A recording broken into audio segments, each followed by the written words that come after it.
Shalom, selamat pagi dan selamat berjumpa kembali di channel TPKK Japiter Tinambunan. Firman Tuhan pada hari ini di hari yang ke-51 tanggal 20 Februari 2025 diambil dari kitab Mazmur pasal 71 ayat 18 dengan perikop doa orang yang lanjut usia. Demikian bunyinya. Saya tetap ambil dengan 3 versi, bahasa Indonesia dan bahasa Indonesia Kabar Baik dan bahasa Batak Toba Siganupari. Pasal 71 ayat 18. Juga sampai masa tuaku dan putih rambutku, ya Allah, janganlah meninggalkan aku, supaya aku memberitakan kuasa-Mu kepada angkatan ini, keperkasaan-Mu kepada semua orang yang akan datang. Itulah dalam bahasa Indonesia. Kemudian dalam bahasa Indonesia Kabar Baik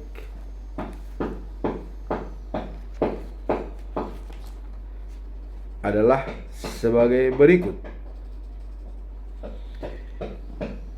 Ya Allah, jangan meninggalkan aku sampai aku tua dan beruban, supaya aku mewartakan kuasa dan keperkasaan-Mu kepada semua keturunan yang akan datang. Itulah dalam Kabar Baik. Kemudian dalam bahasa Batak Toba Siganupari didok songonon.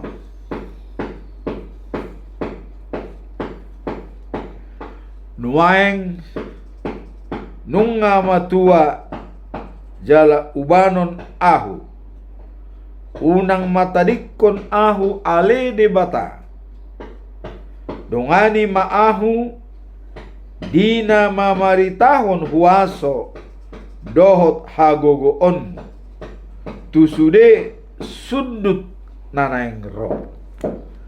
Demikianlah firman Tuhan pada hari ini. Sekarang kita masuk dalam bacaan pagi. Bacaan pagi diambil dari kitab Rut pasal 4 ayat 1 sampai dengan 22. Dengan perikop Boas menikah dengan Rut. Apa makna perikop ini? Dalam ayat 1 sampai dengan 22. Mari kita lihat. Kitab ini mengisahkan tentang pertemuan Rut dengan Boas dan proses penebusan yang dilakukan Boas terhadap Rut dan mertuanya Naomi. Melalui kisah ini,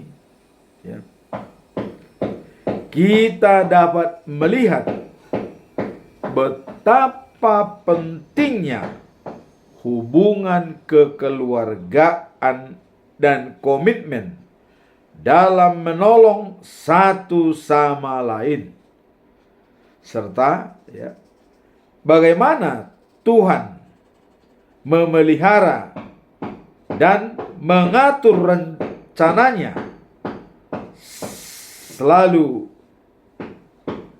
melalui kehidupan manusia. Jadi ada rencana Tuhan melalui kehidupan manusia. Itulah perikop ini ya.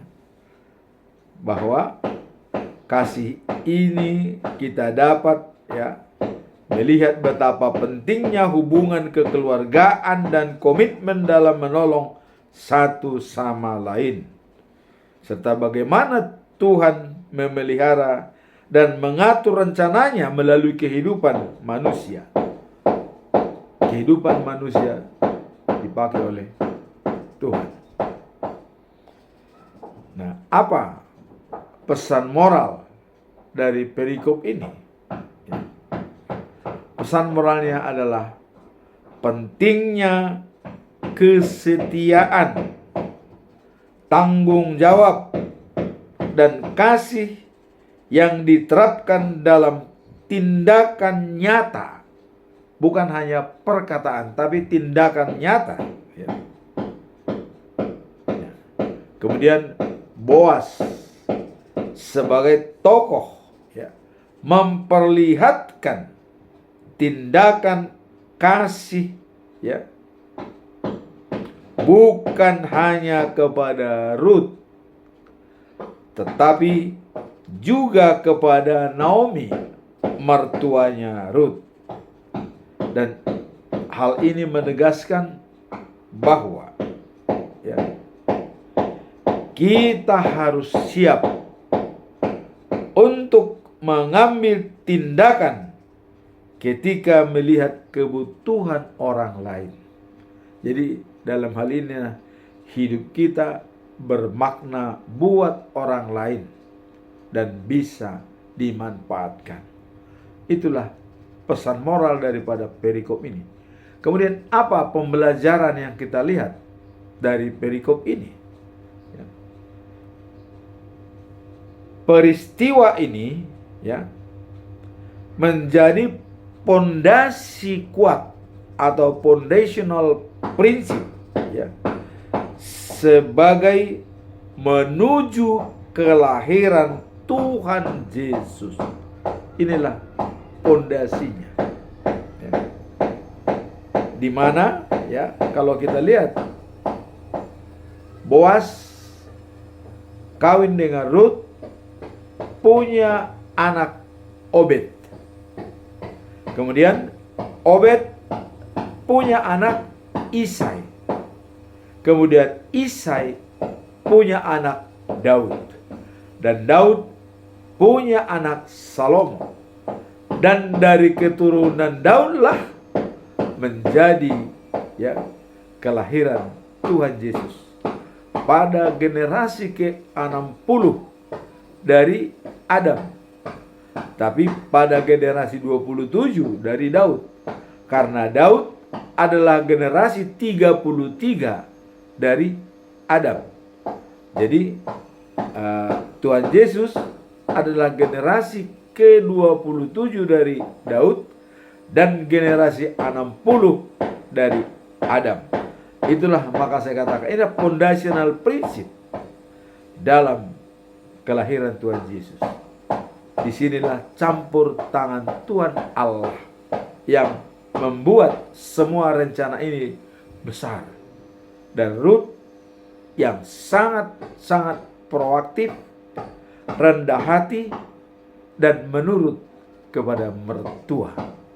Dia orang Moab, tapi dia mengatakan, bangsamu, bangsaku, katanya kepada Naomi, Tuhanmu, Tuhanku. Artinya dia sudah menyatu dengan mertuanya.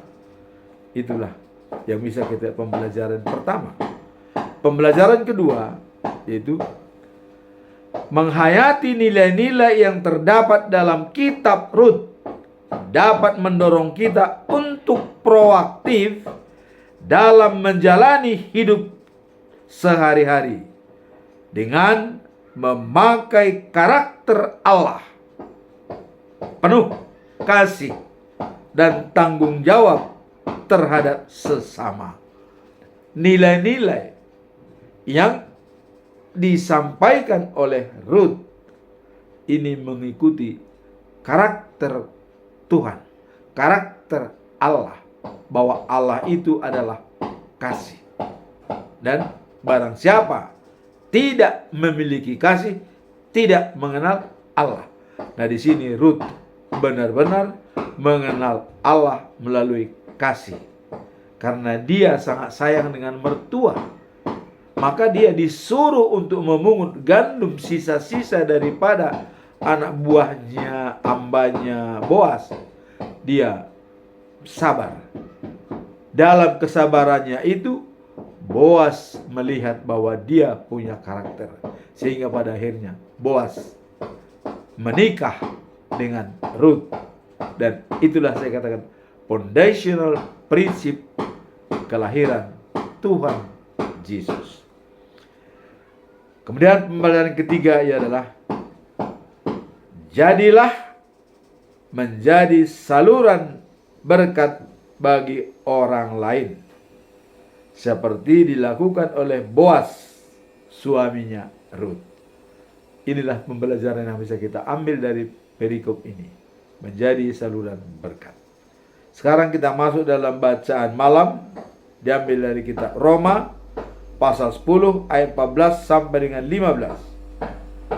Dengan perikop, keselamatan adalah untuk semua orang. Apa makna perikop ini?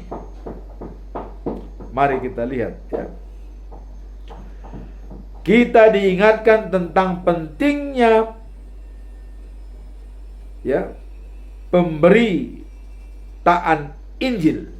Jadi pentingnya pemberitaan Injil ya, dan bagaimana seseorang dapat percaya kepada Kristus hanya jika mereka mendengar tentangnya.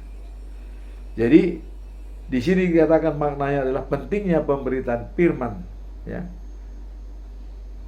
Dan bagaimana seseorang dapat percaya kepada Kristus hanya jika mereka mendengar tentangnya. Artinya mendengar dan memahami.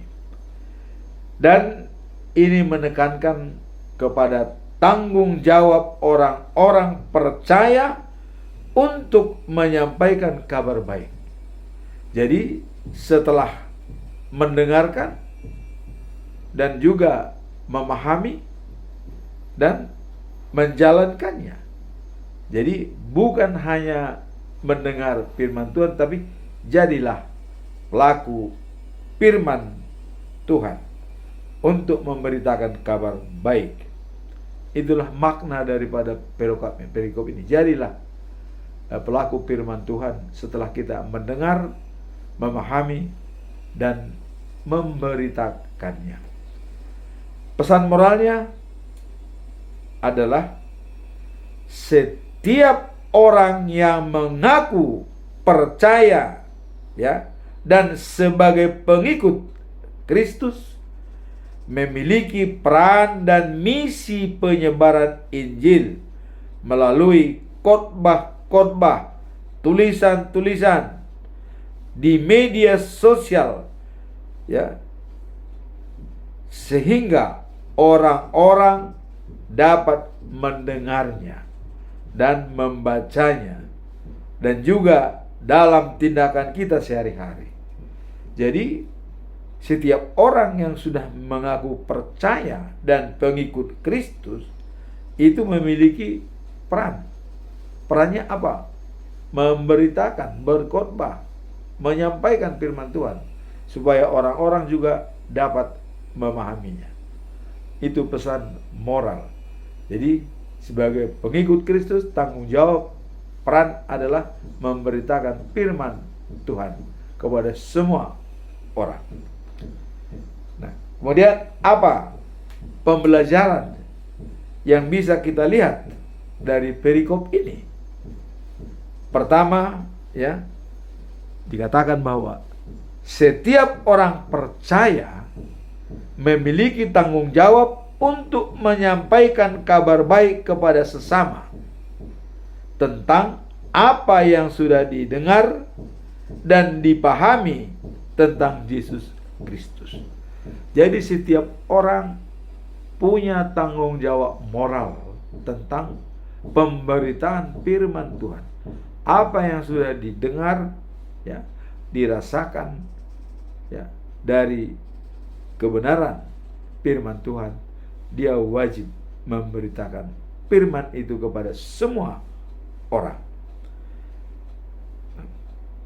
Itulah pembelajaran yang pertama. Kemudian yang kedua, dalam Roma 14 ayat 14 dikatakan bahwa berseru kepada Dia tapi tidak percaya. Nah, bagaimana dapat mendengar tanpa ada pemberitaannya? Penting pendengarannya diiringi dengan pemberitaan Injil. Jadi di sini ditekankan bahwa kalau kita berseru kepada Dia tapi tidak percaya, repot.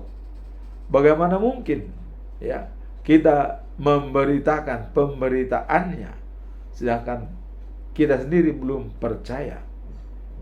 Di sini dikatakan adalah penting pendengarannya diiringi dengan pemberitaan. Jadi begitu didengar, jadilah pelaku firman, beritakan. Jadi jangan sampai dia berseru-seru tapi tidak percaya. Itu namanya buang-buang waktu, wasting time. Sehingga nanti terjadilah seperti apa kata Emerson, ya. Anda berteriak di telinga saya, tapi saya tidak mendengar. Karena yang disampaikan itu dia sendiri tidak meyakininya. Dia tidak role model, ya. Dia berseru-seru tapi dia sendiri tidak percaya. Jadi harusnya untuk menyampaikan firman, kita lebih dulu harus sebagai role model atau teladan bagi semua orang. Apabila kita tidak bisa menjadi teladan, maka apapun kita sampaikan itu orang tidak akan mendengar. Itulah kata Emerson, Anda berteriak di telinga saya, tapi saya tidak mendengar.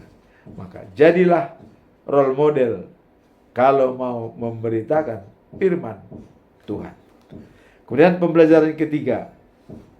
Nah, disinilah menjadi pelaku firman Tuhan.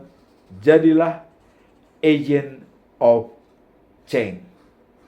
Artinya tempat bertanya tentang kebenaran firman Tuhan. Agen daripada perubahan, ya. Jadi dia bisa menjadi tempat bertanya daripada semua orang-orang tentang pemberitaan firman Tuhan. Jadi kalau kita sudah memahami firman Tuhan, jadilah sebagai agent of change, tempat bertanya tentang kebenaran firman Tuhan. Itulah bacaan pagi dan bacaan malam pada hari ini. Sekarang kita masuk dalam perikop hari ini, ya. Nah, sebelum kita masuk dalam perikop hari ini, kita tetap menyampaikan pedoman pada bulan Februari 2025. Apa topik kita? Selalu saya kumandangkan bahwa topik kita dalam bulan Februari adalah, ya, mengandalkan Tuhan sebagai sumber kekuatan dan pengharapan dalam panggilan untuk mengasihi dan menjala manusia. Jadi ini sejalan dengan tadi dalam bacaan malam, ya. Jadilah agent of change tentang kebenaran firman Tuhan.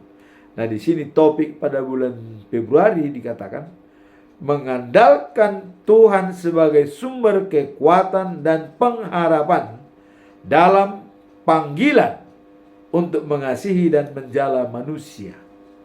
Mengasihi dan menjala manusia. Dan itu dijabarkan dalam Mazmur pasal 46 ayat 2. Ya. Allah itu bagi kita tempat perlindungan dan kekuatan sebagai penolong dalam kesesakan sampai, ya, terbukti. Jadi dia sebagai penolong dalam kesesakan sampai terbukti ada tindakan nyata kelihatan. Itu harus kita lihat dari pengalaman iman kita dalam kehidupan sehari-hari. Nah, kemudian dengan adanya firman Tuhan sebagai pedoman kita dalam bulan Februari, maka ada paradigma, kerangka berpikir.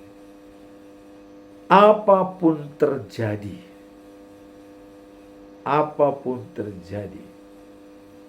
biarpun bumi berubah atau gunung-gunung bergoncang di lautan atau bukit-bukit gemetar dan laut mengamuk dengan gelombang-gelombang yang tinggi, tapi kita tidak perlu takut dan tidak perlu khawatir, karena Allah sebagai perlindungan kita dan keamanan kita. Jadi sudah jelas kalau Allah sebagai perlindungan dan keamanan kita, apa yang perlu kita takutkan? Tidak ada. Itulah pedoman kita dalam bulan Februari. Sekarang kita masuk dalam perikop bulan ini atau hari ini. Dalam Mazmur pasal 71 ayat 18 dikatakan tadi adalah bahwa Tuhan Allah yang melindungi kita sampai tua dan sampai beruban. Jangan ditinggalkan. Apa makna daripada perikop ini? Apa maknanya? Supaya Tuhan tidak meninggalkan kita di masa tua sampai ubanan. Terutama dalam pemberitaan firman Tuhan. Makna daripada perikop ini adalah sebagai berikut. Ayat ini menyampaikan pesan yang mendalam. Tentang apa? Yaitu tentang pentingnya tetap menjaga iman dan keyakinan kepada Tuhan di saat-saat usia tua. Jadi iman dan keyakinan di saat-saat tua itu harus tetap dikatakan the fire spirit atau semangat yang berapi-api, tidak boleh kendor. Itu. Jadi jangan kalau sudah tua, sudah tua, udah pensiun, tidak punya tenaga, tidak, jangan. Justru di usia lanjut kita semakin bersemangat, karena dengan pengalaman yang kita alami selama puluhan tahun. Misalnya yang sudah berumur 70 tahun, berarti pengalaman selama 70 tahun dalam hidupnya itu bisa menjadi guru. Bisa menjadi guru pengalaman tersebut. Dan itu perlu disampaikan, diwariskan kepada generasi muda. Juga mengingatkan kita bahwa meskipun kita menghadapi tantangan dan kesulitan, seiring bertambahnya usia. Jadi menghadapi kesulitan dan tantangan dengan bertambahnya usia, kita diajarkan untuk tetap mengandalkan Tuhan sebagaimana berkualitas, berkekuatan dan pengharapan kita. Jadi tetap mengandalkan Tuhan sebagai sumber kekuatan dan pengharapan. Seperti tadi Mazmur pasal 46 ayat 2, pedoman pada bulan Februari Jadi inilah makna daripada perikop ini. Jadi mengingatkan kita bahwa meskipun kita menghadapi tantangan dan kesulitan seiring bertambahnya usia, dikatakan Kita diajarkan untuk tetap mengandalkan Tuhan sebagai sumber kekuatan dan pengharapan. Inilah makna daripada perikop ini.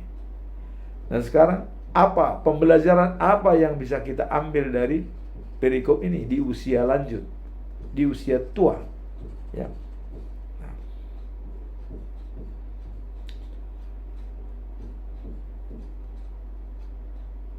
Tadi adalah sebagai makna. Sekarang pesan moralnya. Apa pesan moral?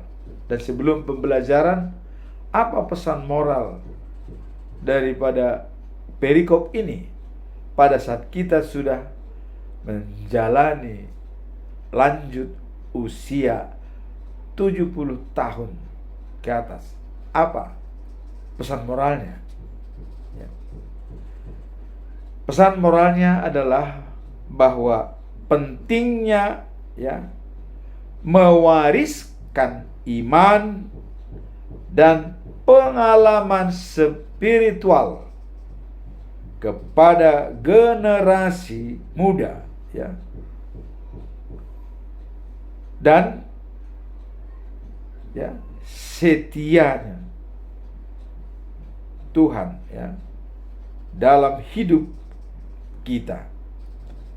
Ini menunjukkan bahwa setiap tahap kehidupan kita, terutama saat usia lanjut, seharusnya diisi dengan kesaksian yang membangun iman orang lain. Jadi pesan moralnya adalah, ya, mewariskan iman dan pengalaman spiritual kepada generasi muda, ya. Nah, sehingga mereka dapat melihat betapa besar dan setianya Tuhan dalam hidup kita. Jadi dengan pengalaman spiritual kita wariskan kepada generasi muda, mereka sadar begitu setianya Tuhan dalam hidup kita. Artinya dengan pengalaman hidup kita itu bisa menjadi role model bagi generasi muda. Dan kita bisa menyampaikan kesaksian-kesaksian yang berhubungan dengan spiritual yang kita alami. Dan itu pasti banyak. Kalau kita teliti satu persatu pasti banyak. Apalagi jantung kita bekerja 24 jam tanpa berhenti diberikan oleh Tuhan sebagai anugerah. Coba, bernapas anugerah. Dengan pengalaman-pengalaman ini kita bisa bertahan sampai 70 tahun. Ini bisa menjadi bahan bagi orang-orang generasi muda.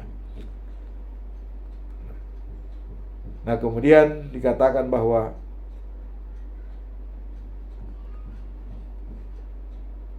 terutama saat usia lanjut seharusnya diisi dengan kesaksian. Jadi banyaklah kesaksian-kesaksian yang membangun, yang membuat generasi kita semangat. Itu yang perlu kita sampaikan. Itulah pesan moral daripada perikop ini. Mewariskan apa yang baik yang kita alami selama masa usia 70 tahun kepada generasi muda. Tentu banyak hal-hal yang baik. Itulah pesan moralnya. Sekarang pembelajarannya apa dari perikop ini kalau kita sudah berusia lanjut? Pertama, pada saat kita semakin tua, kita harus terus menceritakan karya-karya Tuhan kepada generasi yang lebih muda. Jadi pada saat makin tua, seharusnya kita makin sering kita menyampaikan karya-karya daripada Tuhan. Apa karya Tuhan? Kita bisa menceritakan perjalanan bangsa Israel dari Mesir ke tanah Kanaan. 40 tahun dibimbing oleh Tuhan. Dan mereka juga keluar dari Mesir harus mengeluarkan tulah 10 kali. Coba, air jadi darah, tongkat jadi ular, nyamuk, katak, belalang, ya. Dan kemudian tulah terakhir, anak sulung daripada Mesir harus meninggal. Disitulah baru dikeluarkan bangsa Israel. Pengalaman-pengalaman ini harus kita ceritakan kepada generasi muda. Nah, kemudian dalam perjalanan mereka tidak punya makanan, bersungut-sungut. Wah, bagaimana Musa? Makan apa kami? Tidak ada makanan.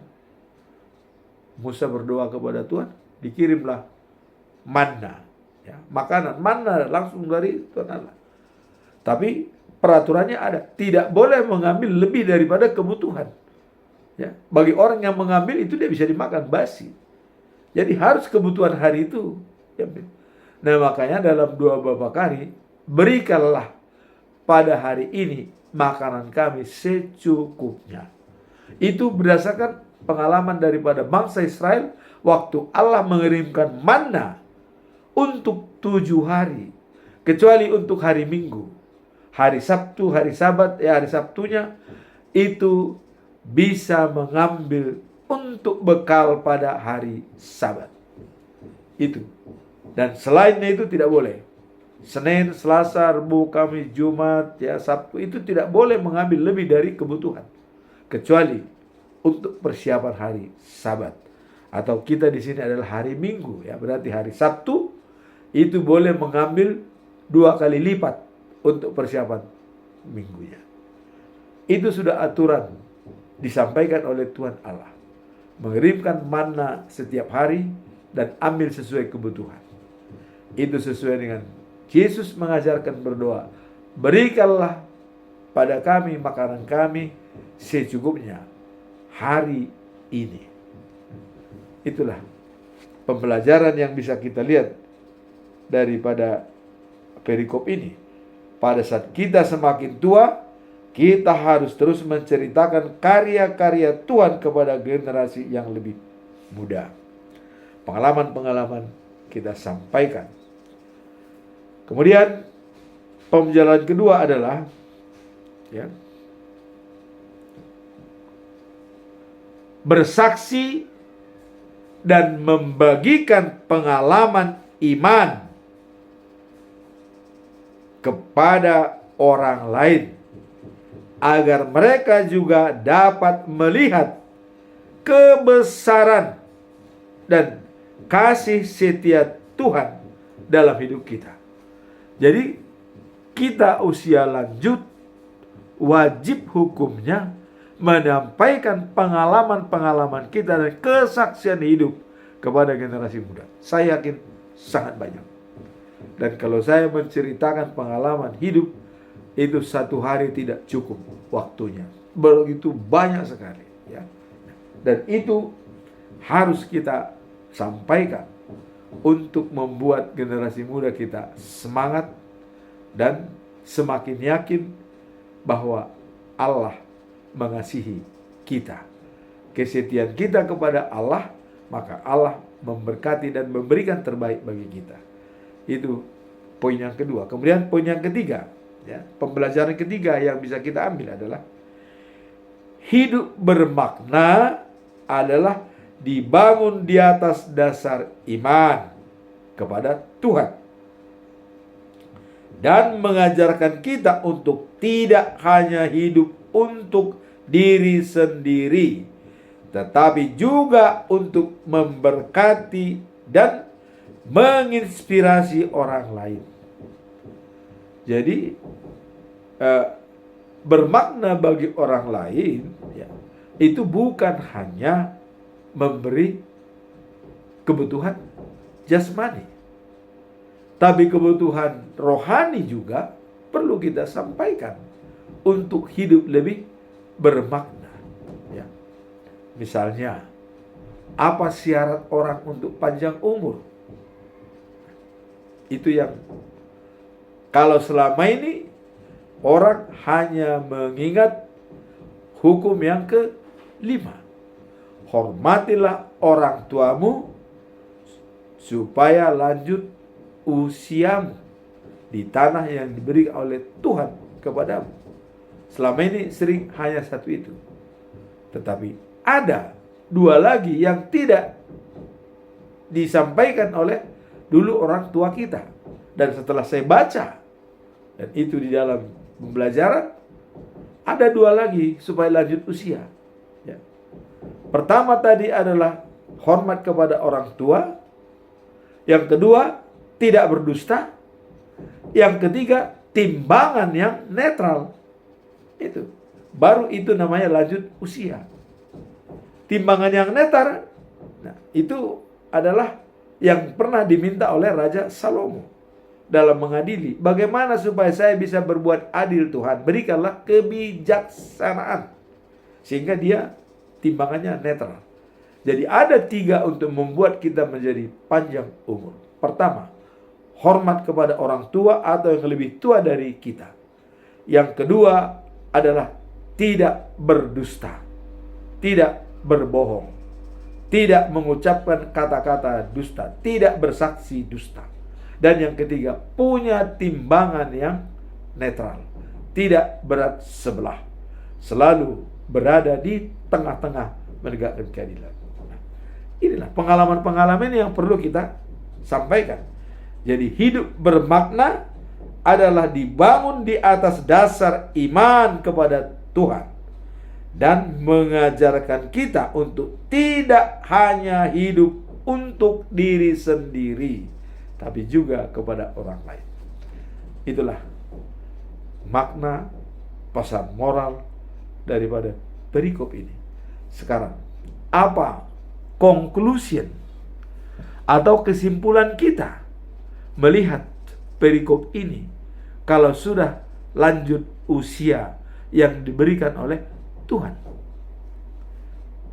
Saya selalu membuat 3 pertanyaan untuk menggali lebih dalam lagi daripada firman ini. Dan pertanyaan pertama adalah, apa cara terbaik untuk membagikan pengalaman kepada generasi muda di sekitar kita? Apa cara terbaik untuk membagikan pengalaman kepada generasi muda? Saya coba jelaskan di sini ya. Nah, salah satu cara terbaik untuk membagikan pengalaman kita kepada generasi muda adalah memberikan teladan hidup yang mencerminkan ajaran Kristen dan pengikut Kristus. Melalui tindakan dan sikap sehari-hari, kita dapat menunjukkan cinta, pengertian, dan penerimaan yang diajarkan dalam Alkitab. Nah, jadi dengan role model atau teladan, itulah suatu cara terbaik untuk membagi pengalaman kepada generasi muda. Ya. Nah, kemudian menunjukkan cinta dan pengertian sesuai dengan ajaran Alkitab. Jadi karakter Allah kita sampaikan kepada generasi muda. Dan kita harus selalu mengingat karakter Allah yang dikatakan dalam 1 Yohanes pasal 4 ayat 8. Allah itu kasih. Barang siapa tidak memiliki kasih, tidak mengenal Allah. Ini adalah fondasional prinsip dalam kehidupan kita. Jadi, kalau kita tidak memiliki kasih, tidak mengenal Allah. Jadi bagaimana mungkin kita mengenal Allah kalau kita tidak memiliki kasih? Jadi dikatakan, hanya orang yang memiliki kasihlah yang mengenal Allah. Karena kasih itu adalah karakter daripada Allah. Nah, kemudian bagaimana caranya? Ya, bagaimana caranya kita untuk membagi pengalaman kepada generasi muda? Caranya adalah menjalin hubungan dengan mereka sedekat mungkin, ya. Jadi menjalin hubungan dekat dengan mereka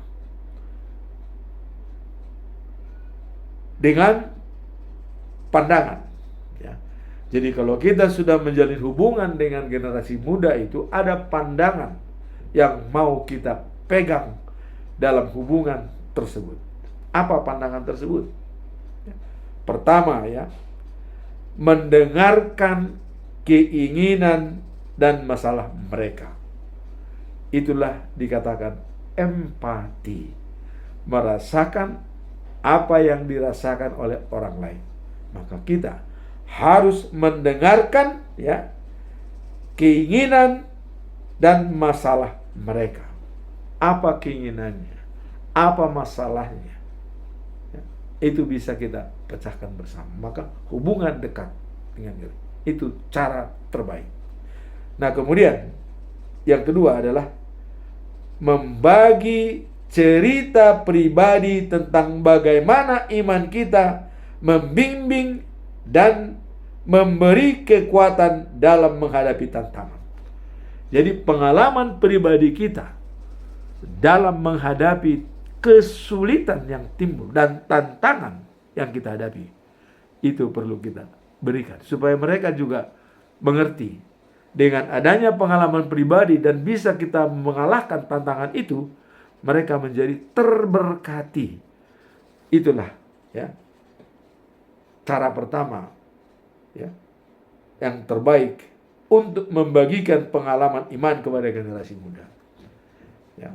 Jadi mendengarkan keinginan dan masalah mereka, berbagi cerita pribadi tentang bagaimana iman kita membimbing dan memberi kekuatan dalam menghadapi tantangan. Kita lihat dalam kitab Ulangan, ya, pasal 6 ayat 6 sampai dengan 7. Apa yang kuperintahkan kepadamu pada hari ini haruslah diingat terus dalam hatimu. Hendaklah kau ajarkan kepada anak-anakmu dan bicarakanlah tentang itu apabila engkau duduk di rumahmu dan juga dalam perjalanan dan apabila engkau berbaring dan bangun, ya. Dengan melakukan semua ini, kita dapat memberitahu generasi muda memahami dan mengalami kasih Tuhan secara langsung dalam kehidupan mereka. Jadi sesuai dengan kitab Ulangan pasal 6 ayat 6 sampai 7, ya. Bicarakan tentang kebaikan Tuhan di saat kau duduk, di saat kau berjalan, dimanapun, dalam situasi yang menyulitkan pun sampaikan, ya. Jadi kalau dalam bahasa Batak, sampaikan firman Tuhan dinaune do dinaso une. Artinya di dalam tempat yang baik maupun di tempat yang tidak baik, sampaikan. Tidak ada halangan, ya, untuk memberitakan. Nah, kemudian pembelajaran kedua, yaitu conclusion yang kedua, ya. Ini bukan baca tapi conclusion, kesimpulan kita kedua dengan bertanya. Begini pertanyaannya. Bagaimana cara kita dapat tetap memperkuat iman kita di usia tua dan menghadapi tantangan hidup? Jadi bagaimana kita mempertahankan, ya, cara kita tetap memperkuat iman kita pada usia tua dan menghadapi tantangan hidup. Di usia tua, tantangan hidup sangat banyak. Tadinya kita sebagai pemimpin di kantor menjadi ditinggalkan orang, ya. Tadinya semua orang hormat kepada kita, sekarang kita dilupakan. Dan bahkan anak-anak kita pun tidak ingin lagi bersama dengan kita. Bahkan banyak orang tua dititipkan di panti jompo karena tidak senang melihat orang tua yang sendiri. Inilah tantangan di masa tua. Tantangan di masa tua, ya, sering kita merasa sendirian dan kesepian karena semua anak-anak muda tidak lagi kenal dengan kita. Bahkan anak-anak kita pun suka menjauh, kurang peduli. Nah, disinilah dikatakan bagaimana cara kita dapat tetap memperkuat iman kita di usia tua dan menghadapi tantangan. Walaupun ada tantangan tadi kita dikucilkan, terus bagaimana cara kita? Di sini saya akan mengatakan bahwa dalam usia tua, ya, memperkuat iman menjadi sangat penting, terutama ketika menghadapi berbagai tantangan hidup. Jadi sangat penting. Jadi iman kita harus kuat. Kalaupun kita ditinggalkan orang atau dia tak acuh sama kita, don't worry. Ada Tuhan yang membimbing kita sampai kita punya uban. Tadi katanya dalam Mazmur 71 ayat 18. Dalam masa tua jangan tinggalkan Tuhan. Ada yang menemani kita setiap saat. Tuhan. Ya. Nah, jadi Alkitab mengajarkan bahwa iman kita harus, ya, senantiasa diperbaharui dan dikuatkan melalui hubungan yang erat dengan Tuhan serta, ya, pemahaman akan firman-Nya. Jadi kuncinya adalah hubungan dengan Tuhan, memperbaharui iman kita setiap hari. Pengalaman saya terus terang, setiap saya membaca firman Tuhan setiap pagi, terasa baru semuanya. Ada Roh Kudus yang menceritakan ini, buka ini, sehingga semua nyambung antara yang satu dengan yang lain. Inilah dikatakan terhubung dengan Tuhan. Hanya itu kuncinya kita menghadapi tantangan di usia lanjut, ya. Kenapa saya mulai dari tahun 2023 menyampaikan firman Tuhan setiap hari, dan tahun 2024 1 tahun penuh, dan hari ini hari ke-51 tahun 2025. Itu kita harus komitmen dan konsekuen terhubung dengan Tuhan. Kalau sudah terhubung dengan Tuhan, enak rasanya. Tidur pun enak, berbicara dengan orang lain pun enak, tidak ada beban. Mau anak juga memperhatikan kita, atau orang lain juga peduli dengan kita, tidak ada masalah. Karena Tuhan sudah peduli dengan kita. Nah, kalau yang Maha Kuasa peduli dengan kita, manusia-manusia lainnya ini biasa-biasa saja. Ya, maka dikatakan dalam Kisah Para Rasul pasal 5 ayat 29 dikatakan, ya, ikon oluan doiba di debata asa di jolma. Nah, maka dalam Roma 12 ayat 2 dikatakan, ya, jangan serupa dengan dunia.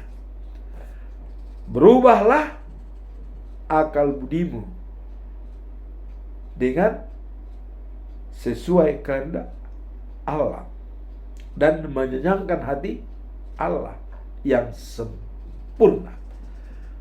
Itulah yang bisa memperbarui hidup kita setiap hari. Dan juga saya katakan berulang kali, ayat-ayat yang dipatrikan pada diri kita. Pertama waktu sidi, kedua waktu perkawinan, ketiga waktu ditabiskan. Ini harus keluar kepala.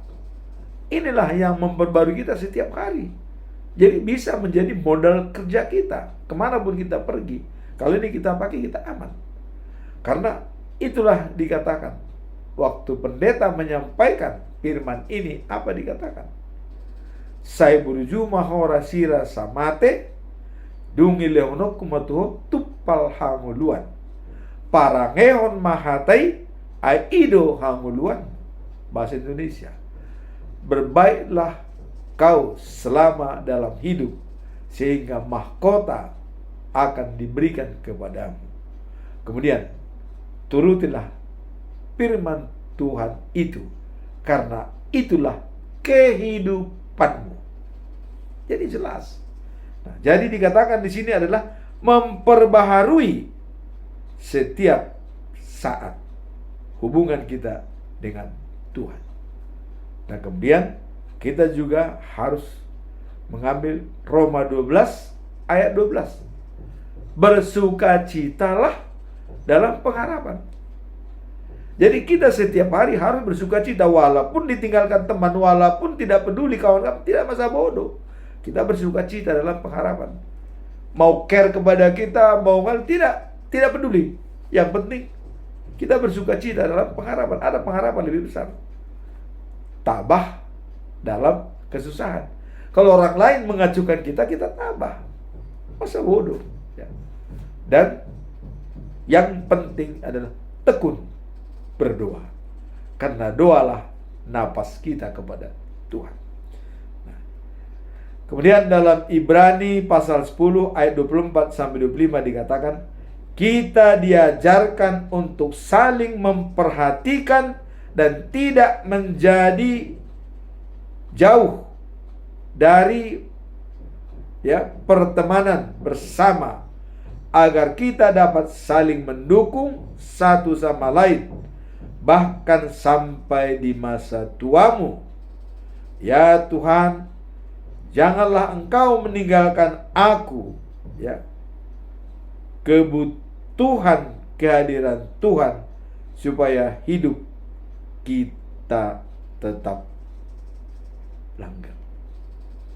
Inilah diajarkan untuk saling memperhatikan dan tidak menjadi jauh dari pertemanan bersama, artinya tidak menjauhi, agar kita dapat saling mendukung satu sama lain, bahkan sampai di masa tuaku. Ya Tuhan, janganlah Engkau meninggalkan aku. Kebutuhan kehadiran Tuhan sepanjang hidup kita. Itulah yang bisa kita lihat dalam bagaimana cara kita dapat tetap memperkuat iman kita di usia tua dan menghadapi tantangan. Jadi jelas di sini memperbaharui setiap saat agar kita tetap terhubung dengan Tuhan. Kemudian pertanyaan ketiga, mengapa mewartakan karya Tuhan di masa tua dianggap sebagai tanggung jawab bagi orang percaya? Mengapa mewartakan karya Tuhan sebagai tanggung jawab? Nah, mewartakan karya Tuhan di masa tua merupakan tuntunan bagi setiap orang percaya, karena ini adalah bagian dan tanggung jawab kita sebagai saksi Kristus dalam dunia. Dalam Alkitab Ulangan 6 ayat 6 itu dikatakan pentingnya memberitahukan kebenaran dan karya Tuhan. Maka harus kita ulang-ulangi baca setiap saat. Nah, dalam Mazmur 78 ayat 4 dikatakan, kami tidak menyembunyikan berita itu dari anak-anak mereka, tetapi akan memberitahukan kepada angkatan yang akan datang perbuatan Tuhan dan kuasanya dan pemahaman perkara ajaib yang perbuatannya. Jadi pentingnya meneruskan kebenaran dan perbuatan Tuhan kepada generasi yang akan datang. Itulah dikatakan tadi bahwa mengapa mewartakan karya Tuhan di masa tua dianggap sebagai tanggung jawab karena adanya ya kelangsungan generasi untuk mengikuti kita. Maka dikatakan orang tua yang berhasil adalah apabila dapat mewariskan ya apa yang dimilikinya kepada anaknya. Orang tua yang berhasil seperti itu. Misalnya seorang tua dia pendeta, anaknya bisa juga jadi pendeta. Orang tua tentara, anaknya juga mengikuti dia tentara. Jadi apabila mampu mewariskan apa yang kira-kira benar kepada anaknya, itulah tanggung jawab orang tua di masa tua. Nah kemudian pentingnya meneruskan kebenaran dan perbuatan Tuhan kepada generasi yang akan datang. Mewartakan karya Tuhan di masa tua. Jadi kalau kita mewartakan karya Tuhan di masa tua ya, bukan hanya tanggung jawab. Jadi di samping tanggung jawab, tapi juga sebagai panggilan untuk mengingatkan dan melatih generasi penerus. Jadi panggilan ya, di samping tanggung jawab juga sebagai panggilan, sehingga mereka dapat menggunakan dan mengalami ya kasih serta kuasa dari Tuhan dalam hidup mereka. Jadi dengan adanya ya menyambung, mewariskan karya Tuhan yang dapat kita pegang, itu menjadi bisa pedoman bagi mereka sehingga mereka dapat ya menegakkan dan mengalami kasih serta kuasa dari Tuhan. Mereka mengalami adanya kasih dan kekuatan dari Tuhan. Seperti yang tadi, mengandalkan Tuhan sebagai sumber kekuatan dan pengharapan. Ini yang harus kita wariskan kepada generasi penerus. Kalau kita ajarkan anak-anak mulai dari kecil selalu berdoa, itu menjadi minded kepada otaknya, sehingga dia pun nanti akan seperti itu dengan anak-anaknya. Dan ini sudah terbukti daripada beberapa orang, dan saya sendiri saya buktikan dengan keluarga saya sendiri. Dari kecil dilatih berdoa, dan sampai dewasa pun dia tetap berdoa.